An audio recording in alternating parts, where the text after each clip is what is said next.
It's a very close call for the presidential elections in Peru. The official count of over 95% of ballots shows progressive candidate Pedro Castillo ahead of Keiko Fujimori with 50.24% of the votes. In Colombia, mobilizations continue this Monday for the 41st day after the National Strike Committee announced a suspension of the dialogue process with the government.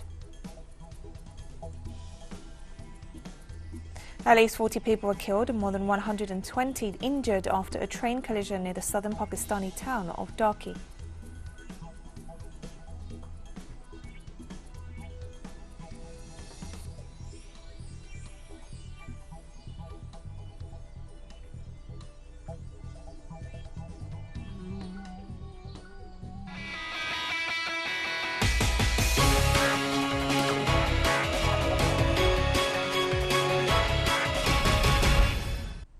From the headquarters of teleSUR English in Havana, Cuba, this is From the South, and I'm Katrina Goss. We begin in Peru, where the official count at over 95% of the ballots shows progressive candidate Pedro Castillo overcoming Keiko Fujimori by a very narrow margin of less than a percentage point.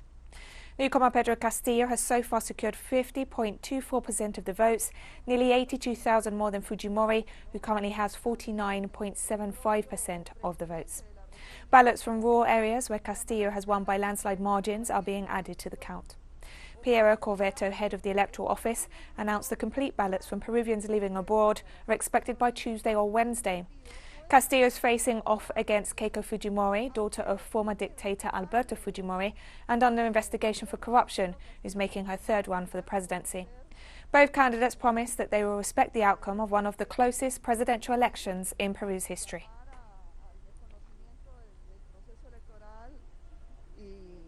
And residents of Tacubamba, a town in rural Peru, marched in support of presidential candidate for the Free Peru Party, Pedro Castillo, on Monday, as the outcome of Sunday's presidential election was still to be defined. Castillo is originally from the area and had cast his ballot there alongside his family on Sunday before travelling to the capital Lima on Monday in the wake of the neck-and-neck race. We say no more corruption in our country, we are sure, but we need to wait for the final results. And if those do not favor us, all of us in the farmers' associations will go to Lima to reclaim our right. In a country like this, democracy should be respected, and we are ready to go until the end to bury corruption forever. Happy and all gathered, I believe God is now hearing the voice of the people, listening for the injustice in our country, corruption mainly. 30 years ruled by these corrupts is enough. A humble teacher, a worker, can govern a country. Similar scenes were seen in the northern Peruvian town of Chota on Sunday, where residents mobilized to express their support for Pedro Castillo and reject any attempt by rights sectors to steal a victory. There's much distrust among the Peruvian population in the midst of a very tight presidential race and a political elite and system that is majorly discredited for widespread corruption. Indeed, the population of Chota is concerned about the results that really do not guarantee our victory, because we have democracy at stake, we have development. We have the development of our country at stake, and right now we are fighting against the most organized mafia. So in that sense, we cannot be careless, because here there is no reliability that can calm the population. The population will not wait for the results, because it is very well known that teacher Pedro Castillo has won by a significant majority. In the context of the second round of the presidential elections this Sunday in Peru, the candidate for the Free Peru Party, Pedro Castillo, expressed his thanks to the population for their support at the polls, while at the same time calling for calm and to await the full official results issued by the electoral authority.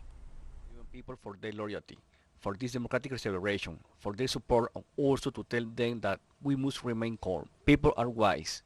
The people know that we people are smart. Dear fellow countrymen, who are also in the interest of the country, I call to the widest sanity. What we have here is nothing official. Likewise, Pedro Castillo stressed that he would offer statements after the National Office of Electoral Processes offers a first official bulletin of the electoral results of the presidential ballot held on Sunday. We want the official data of the ONP. We will get the pronounce from the moment. Calm, brothers, tranquility and war. We will repronounce from that moment. We are with the will of the people today. May today this democratic holiday remain calm and sane. Long live Peru. And we'll be right back after this very short break, so don't go away.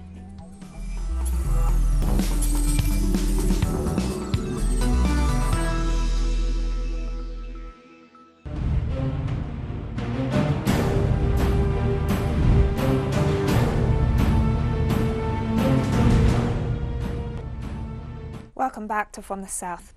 In Colombia, mobilizations continue this Monday for the 41st day after the National Strike Committee announced the suspension of the dialogue process with the government. By means of a statement, the committee that brings together unions, student organizations and social movements, among others, announced the decision to suspend the talks due to the non-compliance of the Ivan Duque administration with the signing of the pre-agreement designed to establish minimum guarantees in order to overcome the stalemate at the negotiating table. After 8 days of intense debates to reach the pre-agreement, the executive said that it would submit it to inter-ministerial consultation in what was denounced as a delaying tactic. The National Strike Committee denounced a lack of willingness on the part of the Colombian government to advance in the negotiation of the emergency list of petitions submitted by the protest movement, which would benefit millions of Colombians.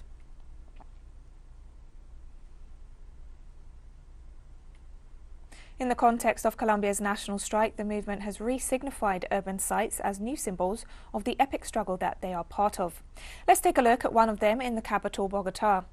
This is La Calle del Aguante, or the Street of the Brave, in southern Bogotá, so dubbed by the young members of the so-called front line of the protest movement.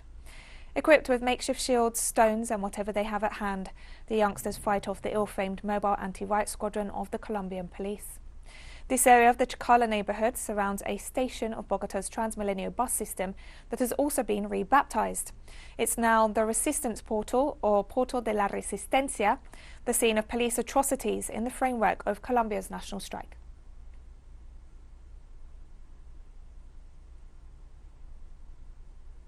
And staying in Colombia, President Ivan Duque has ordered to modernize the national police structure. According to the president, the move aims to strengthen the nation's defence policy and create a police directorate to guarantee human rights. He also requested the urgent processing of a bill for the professionalisation of police officers in the country. The initiative comes in the midst of the multiple abuses committed by the security forces against the peaceful mobilizations that are taking place throughout Colombia in the context of the national strike. The measure was also announced on the same day that a delegation of the Inter-American Commission on Human Rights arrived in the country to investigate the abuses.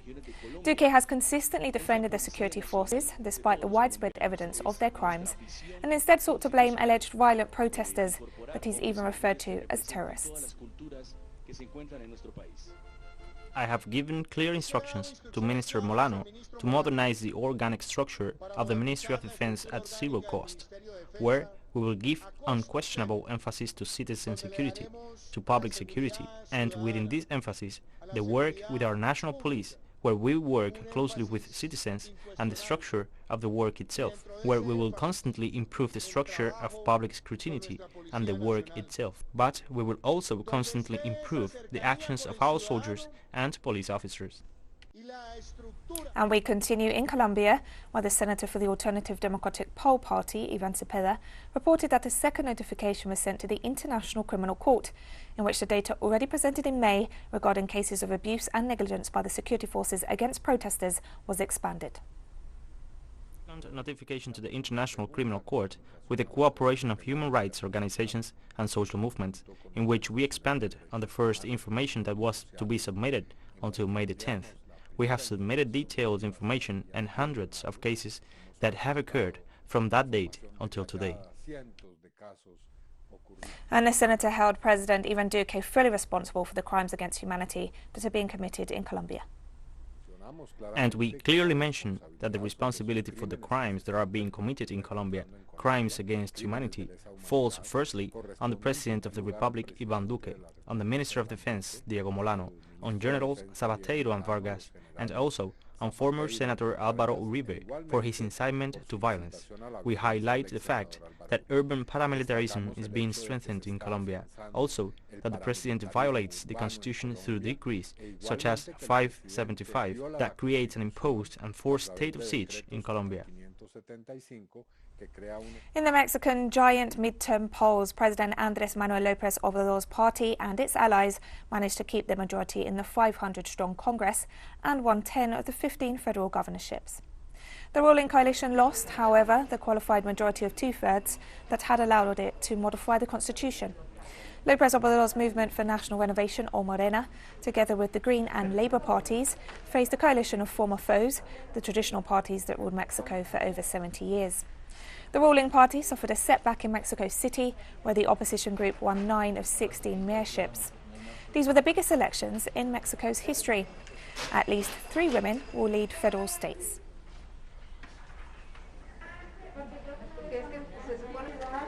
Greenhouse gas emissions will cost rich capitalist economies twice as much as the pandemic if they do nothing or very little, according to research conducted by the London-based global charitable organisation Oxfam and the Swiss Re Institute.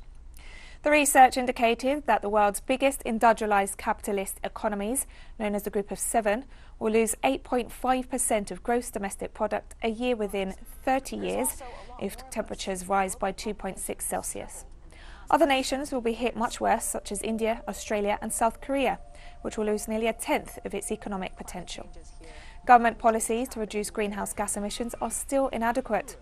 According to Oxfam's chief executive, these emissions are forecast to jump sharply this year, the second highest leap on record, owing to the rebound from the COVID-19 recession and increasing use of coal. The death toll in Sri Lanka following floods and mudslides triggered by monsoon rains has risen to at least 17, while more than 250,000 people have been left homeless, the Disaster Management Centre announced. Heavy downpours in 10 out of the country's 25 districts since Friday buried most of the victims alive, according to the centre. Security forces were deployed in several districts to help evacuate marooned villagers. The disaster centre said 270,000 people were driven out of flooded homes and were sheltering with friends or relatives, as well as inside state-run welfare centres.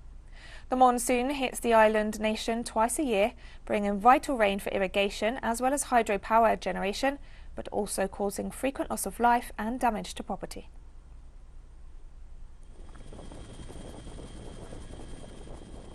On Monday, Spain opened its borders to vaccinated travellers from all over the world, hoping an influx of visitors will revitalise its tourism sector severely hit by the pandemic.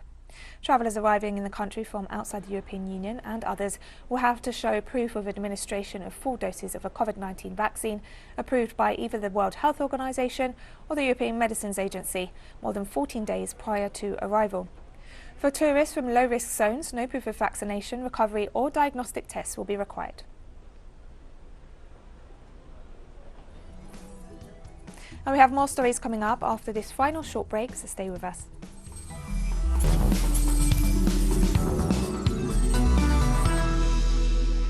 Welcome back to From the South. This Monday, at least 40 people were killed and more than 120 injured after a train collision near the southern Pakistani town of Dhaki.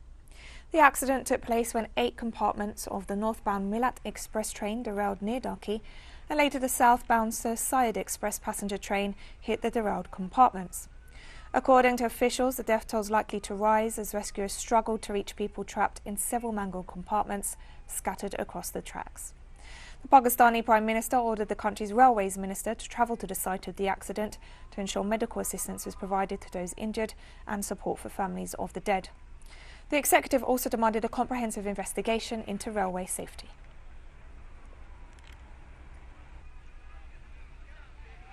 Israeli Prime Minister Benjamin Netanyahu vowed to quickly overthrow the 8-party coalition government if the opposition succeeds in pushing him out of office.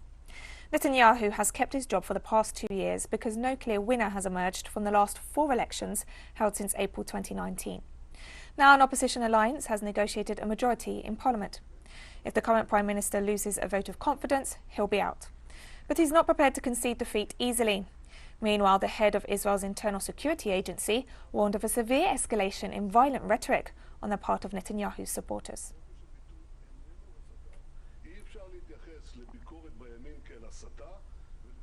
In Armenia, the electoral campaign for the early legislative elections has begun. The snap elections were called in the midst of the political crisis stemming from the country's perceived defeat in the war with neighbouring Azerbaijan over the disputed Nagorno-Karabakh region. Armenia's Central Election Commission announced on Monday the beginning of the campaign for the elections to be held on June 20th, in which the main favourites are the Civic Agreement Party of current Prime Minister Nikol Pashinyan and the Armenia Bloc Political Alliance, led by former President Robert Kocharyan. The elections will be the first to be held in the former Soviet Republic after the defeat in the Nagorno-Karabakh war that plunged the country into a serious political crisis in recent months. According to the latest poll, the party of the Armenian Prime Minister is set to obtain 22.4% of the votes, while its rival, the Armenian bloc, would obtain 20.6%. Russian President Vladimir Putin formalized Monday Russia's withdrawal from the Open Skies Arms Control Treaty, reciprocating a similar move by the United States in 2020. The agreement was set up in 1992 to build confidence between Russia and the North Atlantic Treaty Organization members by allowing signatory states to conduct unarmed surveillance missions over each other's territory. The United States unilaterally quit the agreement in November 2020. The future of the treaty is now uncertain. It has 32 other member states.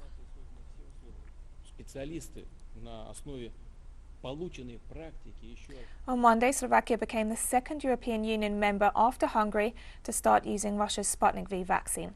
The vaccine will initially be rolled out in the Bratislava and Salina regions and then nationwide.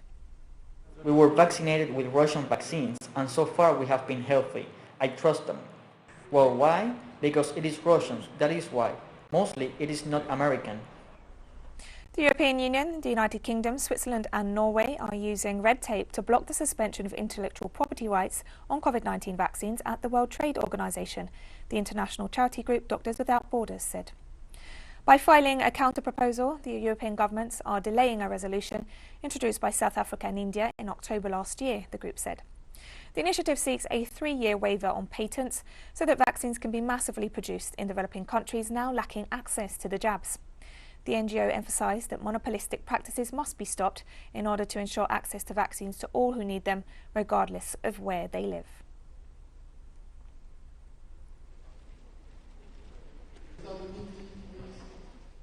Human rights organisations have denounced that the Bangladeshi authorities are trying to relocate some 100,000 Rohingyas to a remote island. Thousands of people belonging to this Muslim minority have reportedly been moved without their consent and are now being prevented from leaving the 40-square-kilometre island of Bhasan Char in the Bengal Bay. Some 730,000 Rohingyas arrived in Bangladesh following the August 2017 outbreak of a campaign of persecution and violence by the army of neighbouring Myanmar. With the intention of easing occupancy in the camps in Cox's Bazar, since 2017, Bangladesh had stated its intention to relocate the refugees.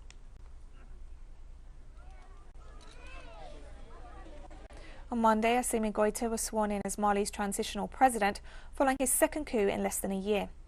As part of the ceremony, Goethe vowed to honour his country's commitments and reaffirmed the goal of staging elections by next February.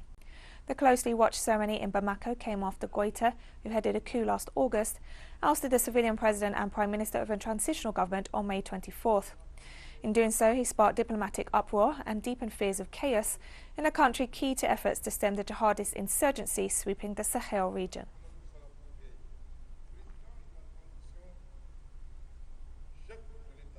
Congo has approved Russia's Sputnik-like single-dose COVID-19 vaccine for use. The Russian Direct Investment Fund announced the approval of the vaccine by the Republic of the Congo's Health Ministry on Monday. The 2-dose Sputnik V vaccine had already been approved in the country in March under the Emergency Use Authorization procedure. Sputnik V has thus far been authorized in 67 countries, with a total population of over 3.5 billion people. And we've come to the end of this news brief, but remember you can find these and many other stories on our website at telesurenglish.net. You can also follow us on social media for all the latest news. We're on Facebook, Twitter, Instagram and Telegram, and you can catch up on our shows on our YouTube channel. For teleSUR English, I'm Katrina Garson. Thank you for watching.